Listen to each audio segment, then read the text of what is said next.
បាទលោកគ្រូអ្នកគ្រូឥឡូវយើងមកយល់ដឹងពីរបៀបគូររូបធននិមិត្តងាយៗអញ្ចឹងខ្ញុំសូមបង្ហាញអំពីការគូររូបការ៉េមុនគេអញ្ចឹងយើងត្រូវប្រើ tool មួយណាដើម្បីគូររូបការ៉េបានអញ្ចឹងរូបការ៉េយើងអាចគូរបានច្រើនយើងអាចយក tool មួយនេះបាទដែលមានរូបចំណុចហើយអក្សរ A ហ្នឹងត្រង់ហ្នឹងគេហៅថា point ប៉ុន្តែនៅក្នុង point ហ្នឹងវាមានអីផ្សេងពីហ្នឹងតែយើងអាចយកអានេះបានយកចំណុច point នេះមកបាទដៃចំកន្លែងណាមួយនៅក្នុងកាឡាហ្នឹងមកថា1 2 3 4បាទយក4កាឡាអញ្ចឹងក៏បានឬក៏3កាឡាហ្នឹងក៏បានដែរបាទហើយតមកទៀតដៃត្រង់ចំណុច C មួយទៀតមកបាទដៃចំណុច D បាទអញ្ចឹងយើងចង់ដាក់បន្ទាត់យើងអាចគូសដៅលើនឹងមួយហើយបាទចុចទៅយ៉ាសុំទោសណា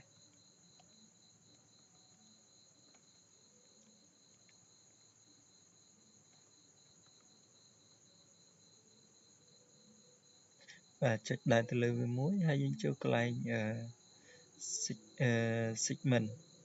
នៅត្រង់កន្លែង segment នេះយើងគូសដៅវាមិនអញ្ចឹងបានណា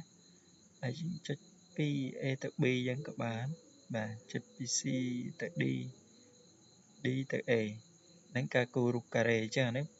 ក្បាច់ទី1អញ្ចឹងក្បាច់ទី2យើងបើចាំដៅក៏បានដែរយើងអាចគូរយកហ្មងក៏បានណាចូលកន្លែងline នេះវិញហើយយកកន្លែង segment មកកន្លែង segment ហ្នឹងដូចគ្នានឹងមិញដែរណានេះអាហ្នឹង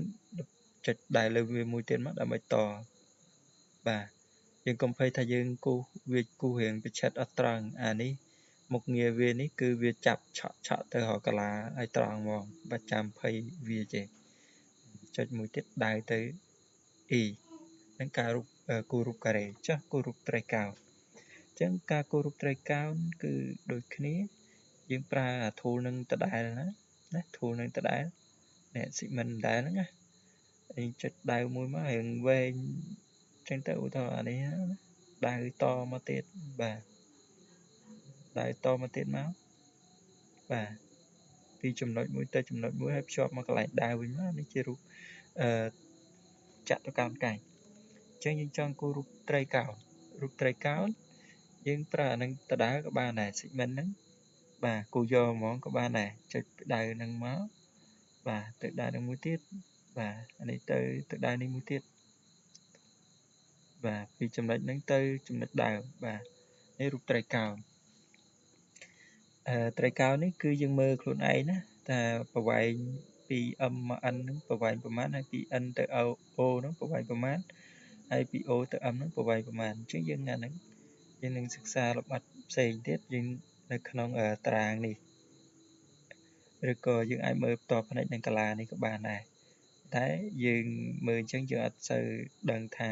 ប្រវែងហ្នឹងប្រវែងណាទេជាងយើងត្រូវដឹងពីចំណុចមួយទៅចំណុចមួយហ្នឹងមាន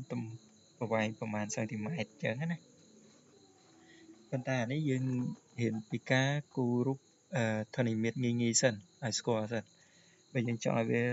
ស្មើគ្នាយើងអាចselect គូរវាអូសតាមនឹងមកណាមួយទៀតយើងគូររូបរង្វង់អញ្ចឹងរង្វង់យើងអាចយកកន្លែងនេះមកណាចុចត្រង់ហ្នឹងកន្លែង circle នេះកន្លែង circle ហ្នឹងមកបាទយើងដៅចំណុចនេះមួយមកបានហើយបាទហើយយើងដាក់ទាញម៉ៅមកបាទចាំចុចអូសម៉ៅណាគាត់ថា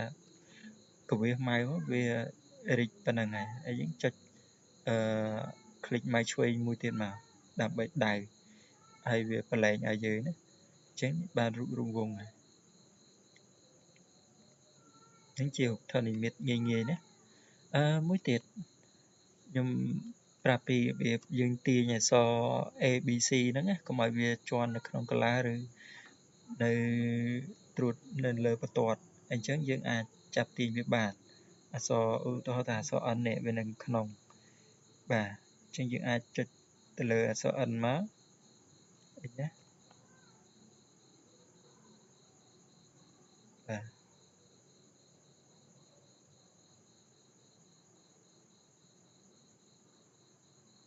អានេះច្រឡំគុំគុំទៀតហើយយើងคลิกមកឆ្វេងលើអក្សរ N មកយើងទាញមកណា đâyនេះយើងដាក់ទេស្អីនេះនឹងយើងចុច escape ទៅវាដាច់ដែរបាទអក្សរ O คลิกម៉ៅស្ដាំមកទាញអក្សរ O មកបាទនេះវានឹងក្នុងคลิกម៉ៅស្ដាំហើយទាញវាចេញមកក្រៅមកបាទអានេះអីคลิกម៉ៅស្ដាំទាញចេញមកក្រៅបាទនេះការរបៀបយើងនេះណាយើងទាញអក្សរអញ្ចឹងជារូបថតនិមិត្តងាយៗគឺមានប៉ុណ្ណឹង